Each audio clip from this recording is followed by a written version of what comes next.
Good evening and welcome back to another Fantasy Football Fix daily price change predictions video. My name is FPL Nacho and this is the series where we discuss potential FPL price changes to help you build that essential team value. Now, we are less than 24 hours away from that Friday game week 16 deadline. So if you weren't aware already, 6:30 UK time is that game week 16 deadline. Do not miss it. So in this video, we're going to be discussing those potential FPL price changes, and it's going to include a particular Man United defensive asset who is getting a lot of love over the last few days. So it's worth keeping an eye on the video for this one, guys. So as always, all the information is taken from fantasyfootballfix.com, the leading FPL platform. So if you want to win those mini leagues or improve that overall rank, then be sure to head over to fantasyfootballfix.com. There is no better time to do so than now. We are offering a free trial which lasts until the end of December. So you get the opportunity to use all of the premium tools until the end of the year. And with this crazy fixture schedule over Christmas, there's no better time to do so. So guys, without further ado, let's get started.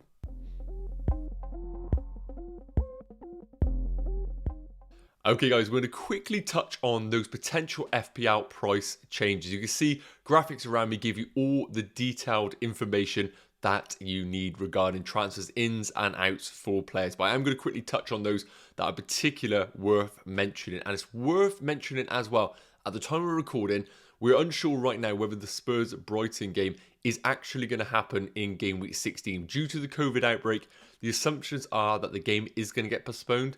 Hopefully we'll have more information before the deadline, but it is worth mentioning that we don't have that information right now at the time of recording, so make sure to keep up to date with all the news in the FPL world. So, a couple of potential price rises tonight, and one of those that is potentially rising in price tonight is clearly some managers that haven't heard about the COVID news at Spurs, and that is going to be Eric Dyer. Now, currently at 4.5 million, predicted to rise to 4.6 million tonight. Now, if you are one of those managers that hasn't brought in Eric Dyer and you're debating it, you can completely rule him out as an asset right now just because of the uncertainty going forward with these Spurs assets. We're unsure whether they're going to have a game week 16 or 17 fixture, so that rules him out completely as an asset. Now, it's worth mentioning, if the games do get called off for Spurs, we will see a double game week down the line. Unsure when that will be, but it's worth noting that Dyer could potentially be an asset further down the line once those double game weeks rear their heads if the games are cancelled. It's worth noting.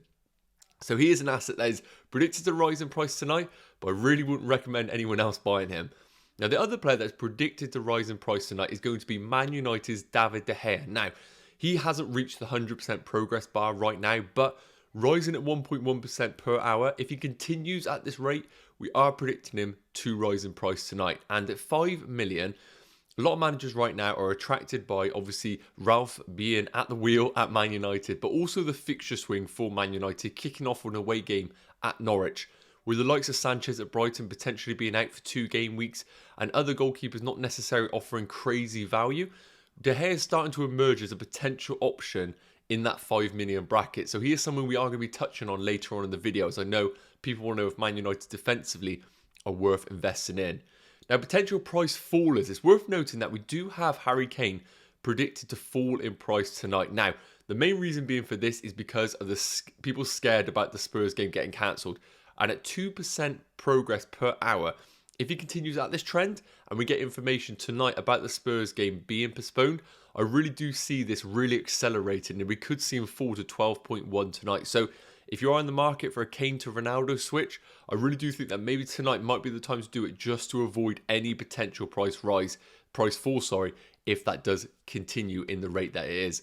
Another one that I know a lot of managers do own right now at 18.7% is Ivan Toney at Brentford. Now, we know he's ruled out for game week 16 with COVID. So if you are going to be one of those managers that is going to hold him long term, then this price fall might not hinder you. But falling at 1.8% progress per hour right now, we are predicting him to fall in price to 6.6 million. So it's worth noting that on Toney. So as I mentioned, guys, we're going to quickly touch on David De Gea and the Man United defence just to see if there's any real value that we can pick out.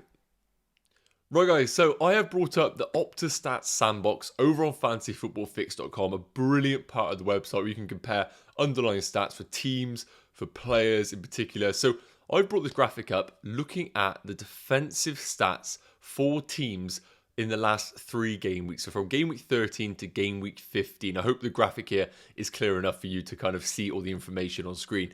And I decided to do it from game week 13 because, as we know, Solskjaer was sacked in game week 12. And 3 game weeks really isn't enough of a time period for us to draw up any conclusions. But it's the only sample size we have since Solskjaer has left, just to see if there's any trends emerging from Man United in a defensive perspective. Now, of course, Ralph has only really been in charge of 1 game in particular. So again, really don't take any conclusions from this. I just want to show you guys the underlying stats for them defensively over the last 3 game weeks. And I've decided to firstly filter it by goals conceded. You can see there that they have conceded 3 goals in these 3 games, keeping 1 clean sheet over that period, which is the same as Man City. So again, you're not going to sit here and say Man City are a bad team, are you? So that's why the sample size is so small and so difficult to come to conclusions from.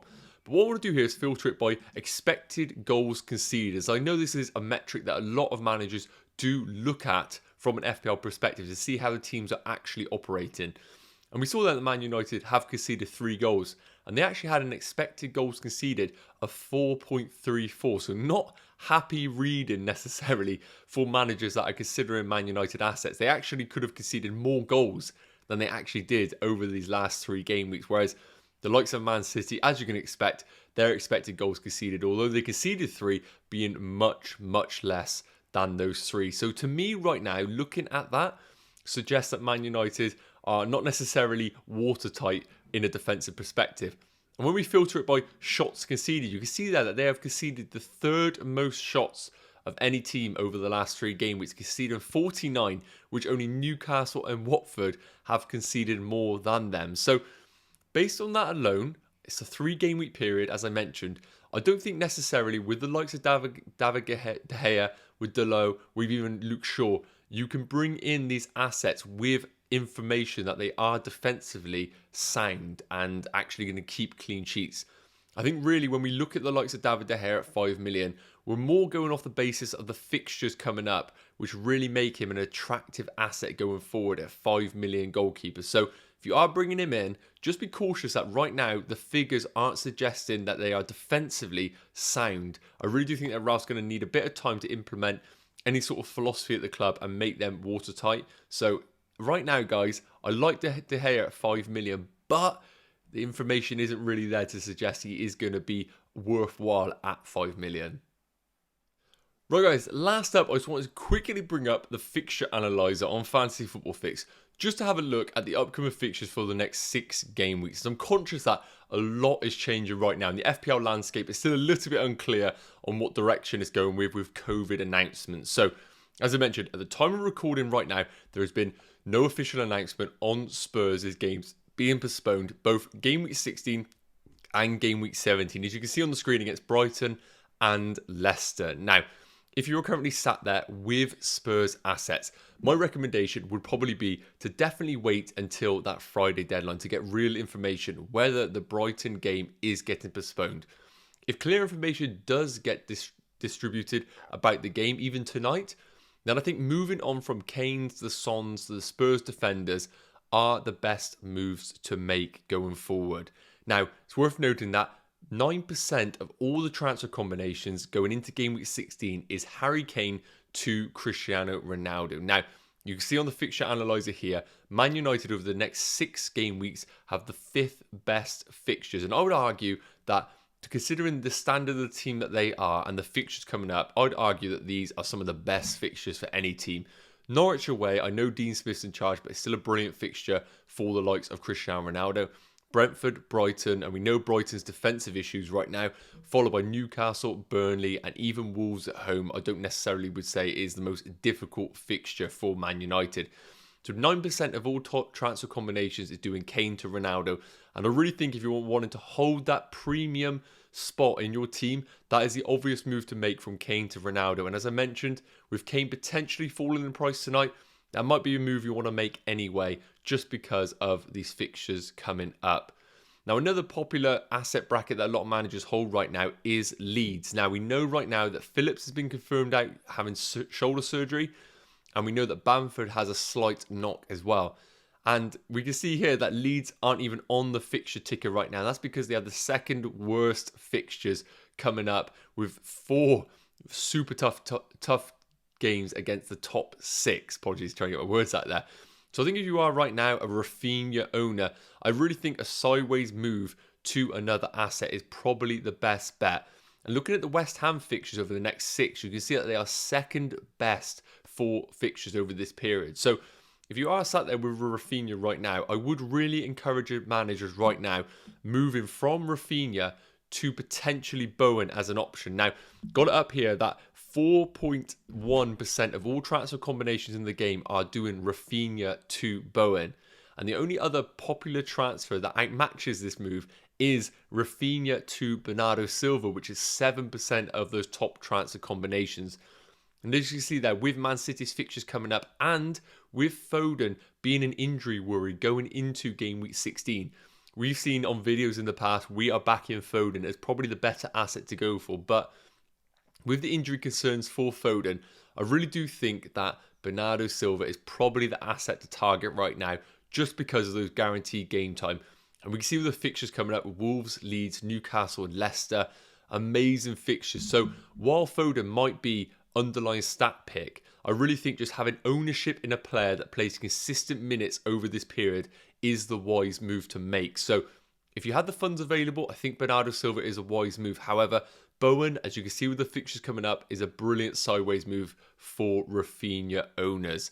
Now, last up, I just want to quickly touch on Liverpool and their fixtures coming up. Now, we're still completely not necessarily clear on when players at Liverpool are going to be moving away for the Africa Cup of Nations, but we do believe that it is going to be around January 9th. So that is going to take the likes of Salah and Mane up into game week 21, and then we're expecting them to be out for game week 22. But it's worth noting that game week 21 could be in question as well, depending on when they have to fly out for that cup. Again, news of that should hopefully become a bit more clear in the future. But again, January 9th seems very, very close, but because of the hectic schedule over the winter period, I really don't think managers need to panic right now. You can see that they're going to get at least 5 game weeks for these assets. So if you are right now a Mane owner, a Salah owner, you can see the fixtures are still brilliant for them, and it's not a worry right now in terms of selling them assets. So that's a quick wrap up, guys, of the fixture analyzer going forward. I hope that's dipped into some of the hot topics and what to do with them.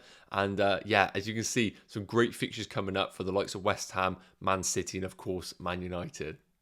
Right, guys, that's going to wrap up today's Fantasy Football Fix price change video. Really hope that has provided some value. And make sure you get this in your diaries. 5:30 UK time, an hour before the game week 16 deadline, we're going to be doing a live stream. We've been doing it for the last few weeks and it's gone down a storm. So if before 5:30 you have headaches, you have FPL headaches, make sure to head over to our channel. We will be doing a live stream to answer all of your questions in a Q&A format. Don't miss that out. Make sure you set a reminder. And if you want to set a reminder, head over to the video and hit that notification bell. And if you want to support the channel, make sure you like the video and hit that subscribe button. So guys, as I mentioned, we will see you at 5:30 tomorrow for our hour-long live stream. I'll see you guys then. Take care. Cheers.